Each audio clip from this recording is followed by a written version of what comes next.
Selamat pagi pemirsa.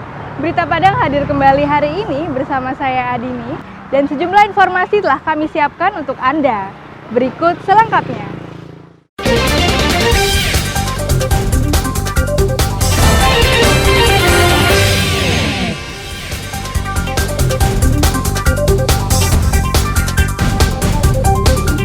Remaja yang tenggelam saat mandi-mandi ditemukan meninggal dunia.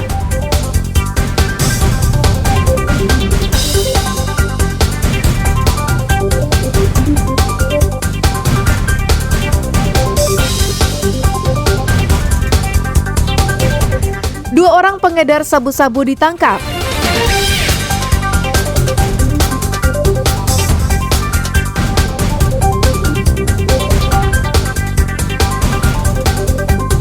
Saluran irigasi rusak, ratusan hektar sawah berubah menjadi padang rumput.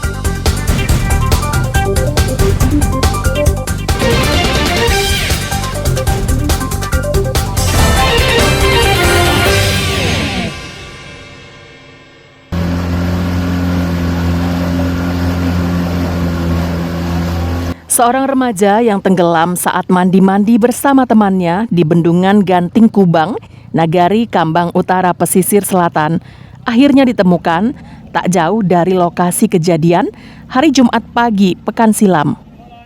Aldi sendiri telah dicari tim SAR selama 4 hari.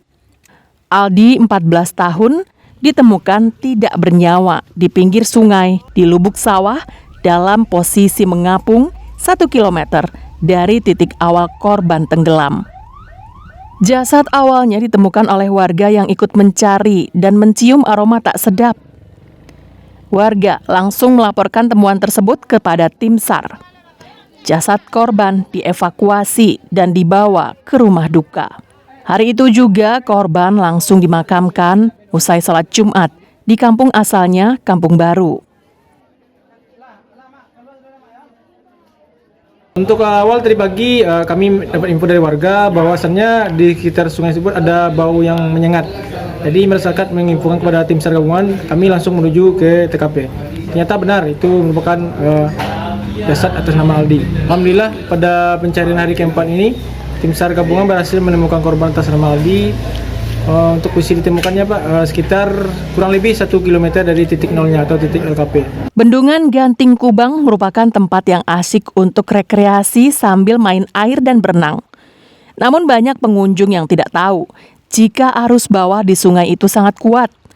Maka tak mengherankan banyak pengunjung yang terjebak dan tenggelam di daerah tersebut. Banta Fauzan melaporkan dari Pesisir Selatan.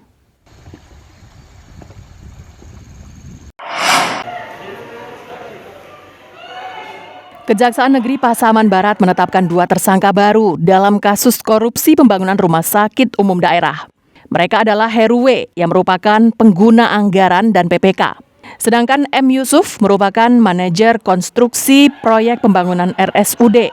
Kedua tersangka Kamis malam ditahan dan dititipkan ke Rutan Polres Pasaman Barat. RSUD Pasaman Barat dibangun dengan anggaran 134 miliar rupiah.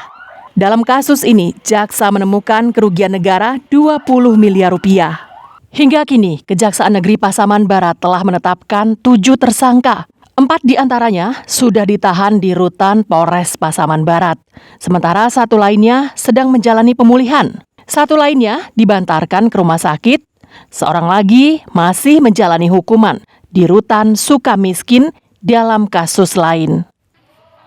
Telah menetapkan 2 orang tersangka yang berinisial HW dan kemudian MY atau MK, dan hal tersebut adalah pengembangan dari perkara yang kita tangani, yaitu dugaan tindak pidana korupsi pada RSUD Kabupaten Pasaman Barat. Sesaat akan ditahan, puluhan warga dan keluarga tersangka Heru W histeris dan tidak menerima karena menurut mereka tersangka tidak bersalah dan hanya menjadi korban. Tim penasehat Heru W menilai kliennya dizalimi dan menjadi korban dalam kasus ini. Karena sebelumnya kliennya telah meminta Bupati dan Sekda untuk menghadirkan tim teknis PU dan ahli lainnya saat pembangunan tersebut berlangsung. Namun, keinginan itu tak dipenuhi. Kuasa hukum, penasihat hukum beliau, sungguh saya merasa sangat dizalimi terhadap proses penegakan hukum ini. Beliau masuk dalam proses fisik ini setelah 1 tahun berjalan. Dan dia menjabat sebagai pengguna anggaran dan PPK hanya selama 3 bulan. Dia sama sekali tidak mengetahui bagaimana proses perencanaan ULP Pokja dan lain segala macamnya. Dia tidak mengetahui bagaimana proses HPS kontrak dan segala macamnya. Tersangka ditahan di sel Polres Pasaman Barat selama 20 hari. Safatul Ulum melaporkan dari Pasaman Barat.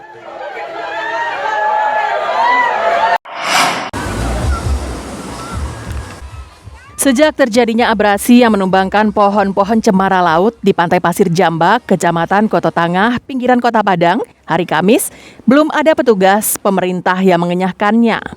Pantai Pasir Jambak memang sudah rusak. Abrasi yang melanda terus-menerus bukan saja menumbangkan pohon-pohon cemara laut, tapi juga pondok-pondok di tepi pantai. Beberapa orang pejabat, baik dari kantor Wali Kota Padang, BPBD, pejabat dari Provinsi Sumatera Barat, maupun anggota DPRD Padang telah datang melihat. Namun kedatangan mereka hanya sekadar melihat-lihat saja, tanpa diikuti aksi nyata mengenyahkan sisa-sisa pohon cemara yang tumbang. Bagi warga, sikap tersebut memupus harapan mereka untuk dibangunkan batu pemecah gelombang.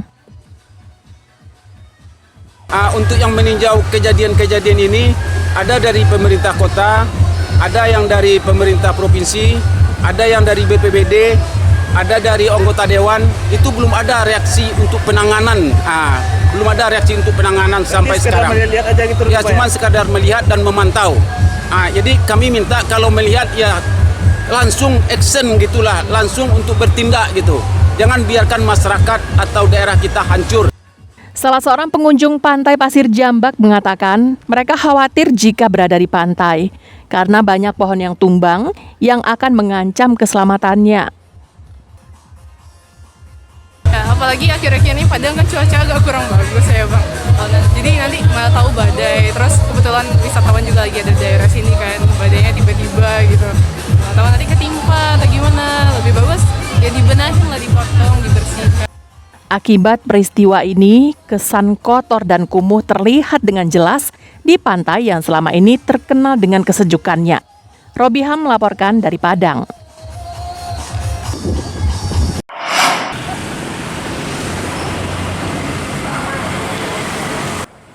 Beginilah kondisi jembatan penyeberangan orang di depan stasiun kereta api Tabing, Kecamatan Koto Tangah. Selain keropos di sana-sini, terdapat lubang yang menganga di lantai yang membahayakan keselamatan penggunanya. Jembatan ini telah berdiri sejak 20 tahun lalu dan bertahun-tahun rusak.